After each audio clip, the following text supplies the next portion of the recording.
Hello, this is Ian with Whitehorse RV. We're going to do a video demo on this 2020 Forest River Gray Wolf model 22RR. All right, we will walk over to the front. On this model, it has a power jack, which you got your switch here and a light. The top hole here is for the manual crank. There's a handle inside which you can manually move this in case you lost battery power. On this model, if you remove the propane covers, you have an automatic switchover regulator, which basically wherever this little arrow is pointing, it's taking from that bottle first, and this gauge is reading the bottle it's pointing at. So if this goes from green to orange, this bottle's empty. It will then start taking from this bottle if you have the valve open.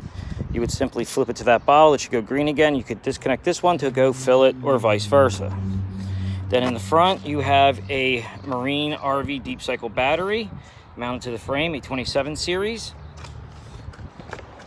You come around, and that is charged by your vehicle or when you plug the unit in.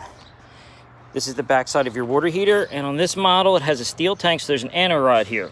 This drain plug, when you pull it out, there'll be a rod on it.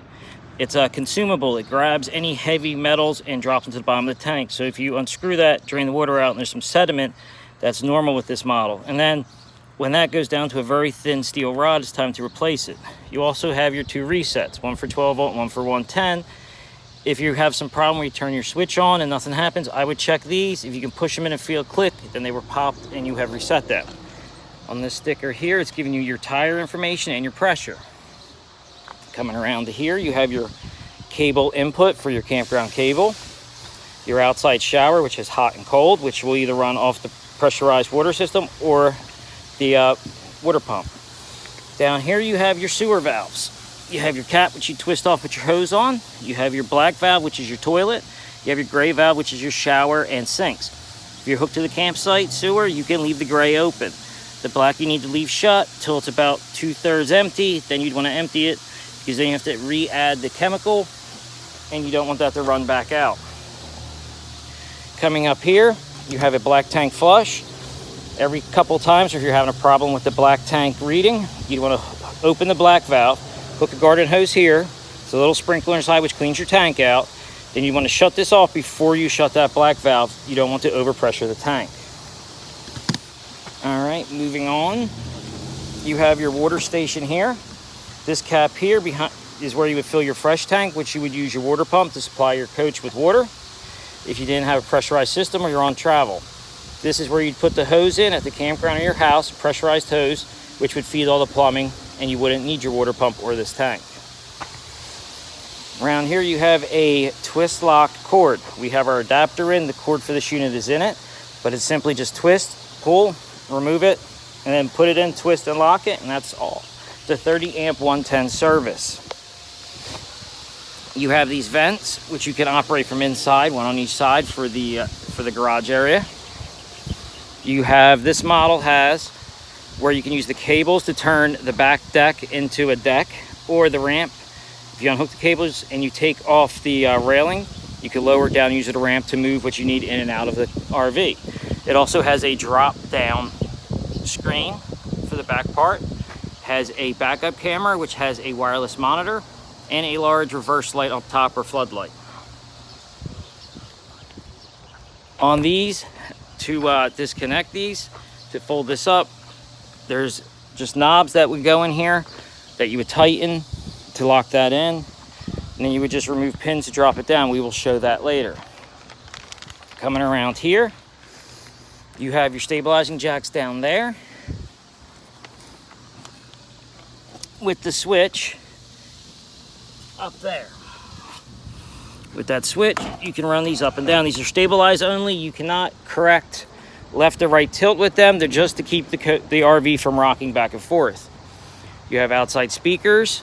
You have a mount here where you could put your television if you want it, and then you would have a cable and a 110 mount here to connect it. That there is your exhaust for your furnace. Up here is the vent which you would use. It goes over the stove. If you open that up, you could vent air from inside the RV out. Moving along, this unit also has a power awning, which I will demonstrate shortly. You have your spare tire and your cord, your hose, your handle for your jack, and your handle to override the stabilizing jacks if you lost power on them also. This here is a connection to add a solar panel. It's pre-wired into the RV. You also have a gas line under here. If you wanted to connect a RVQ, an RV barbecue, you could with the quick disconnect hose, and it would feed off your front tanks. All right, coming on in, and with these steps here, these you fold up like so, and then you would shut your door and you can go on. You just pull this blue lever and pull them towards you, and the steps come down. To adjust the height of your feet are these pins right here. You would just push this pin all the way out and adjust it to where you need it and put the pin back in the hole. With these style steps, when you're leveling your RV, you either need to have the steps up or the door open. If you have the door shut with the steps down and you lower the front too much, you could pinch the door or damage the steps. So always remember to either have your door open or your steps up when you level. Here's the other vent, and I'll show you the inside.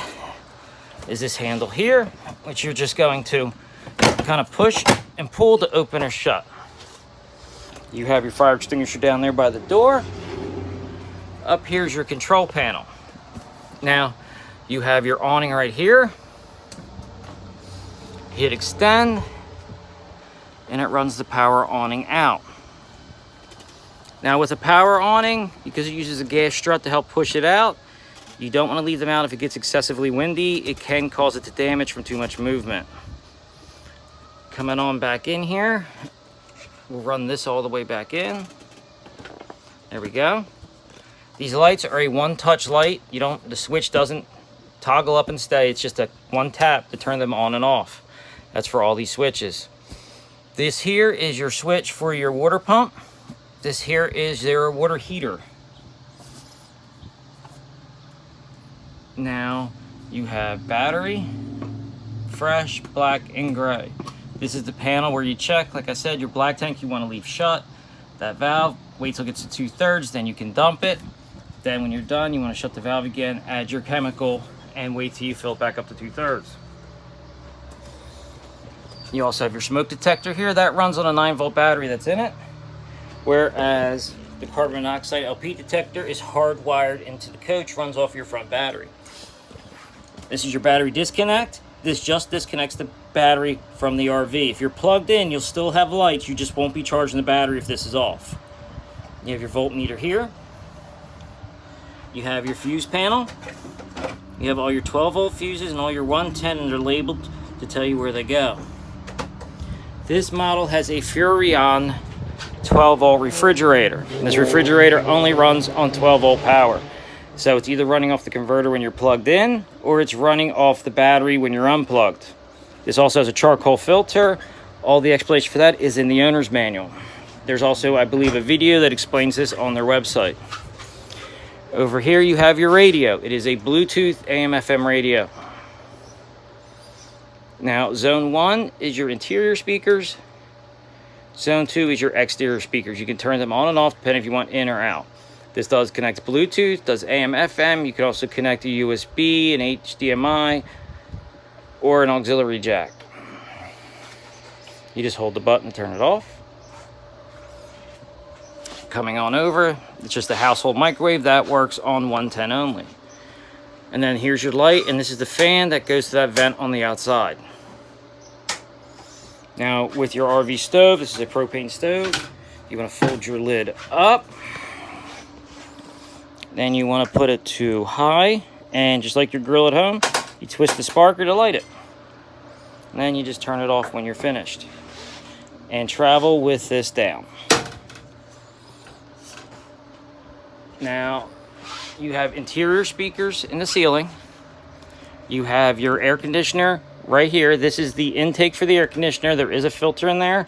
You can take them down and wash them, or you can just use a vacuum and hit it once a week. These here are what they call quick dumps. If you open these, it dumps the air down quickly straight down the coach to get it cold in a hurry. But once it is to temp, you'd want to shut them and let it push through your vents, because it's not going to push through the vents if they're open. Coming over here, you have the other mount for your television inside. You have connectors here. You have your coax here. If this button is in with the light on, you're boosting the antenna and you're blocking the cable from coming in. You turn that off. Now the cable will flow to your television and it turns off the antenna.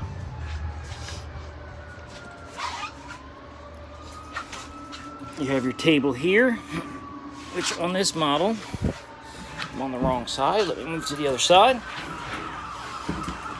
You also have a second fire extinguisher there. But to fold your table down, or maybe there's a latch right here. You would just move this latch out of the way, and that would allow you to fold your table down. And then when you fold it back up, that automatically relatches. And if you lay it in these grooves here, it will turn into a bed. These also will fold up. If you see, when you fold them up, you just have to fold these legs in. You can fold and stow these couches out of the way, so they can either be a bed, be couch, or you can have them up to fit more cargo in here. Now, give me 1 second, and I will fold the table back up. Just kind of put your foot on the foot and just pull up to you, and it clips right back in. And for these, you want to remove your cushion. Remove your cushion out of your way. Then you just simply want to fold them up like so. Oh, sorry, you got to remove that cushion also. And then fold these up. And you have straps with corresponding hooks on the wall behind your curtain that you can strap this to hold this up, and fold your feet out of the way, and you have tie downs in the floor for whatever you plan on storing inside here. And you just put it down and put your cushions back on, and that goes back to being a couch. Now we'll head on back through.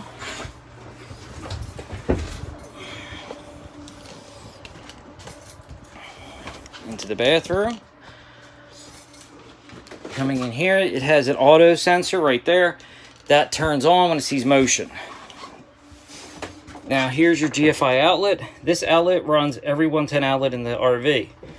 So if you have an outlet not working, I would come check this first before the fuse panel, because it's more likely this pops before the fuse panel does.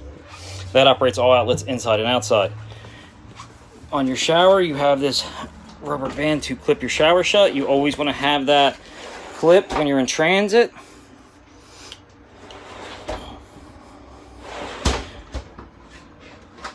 So your doors do not move. Behind that panel there, you have the access to your water pump for winterizing purposes. Now coming to the bedroom, you have another mount for TV. I believe this RV comes with one mount that slides in here to mount to one TV.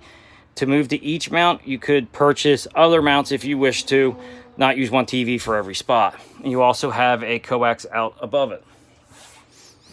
You have an exit window in here where if you lift this, push, you can open the whole window.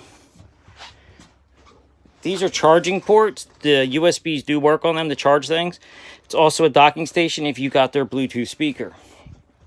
Now, a lot of these lights, even if they're on a switch, will have a little push button in the center to turn them on and off. It also has additional USB outlets there and 110 outlets. You also have storage under your bed. And back in that corner is how you access the valves for your water heater when you winterize. Right now they're in summer mode. You would flip them to the opposite direction they're in now. For winterizing, drain the plug, because you do not need to put antifreeze inside the water heater. And all your curtains just simply function by going up or down. And that is about all. Thank you for watching, and enjoy your day. Bye.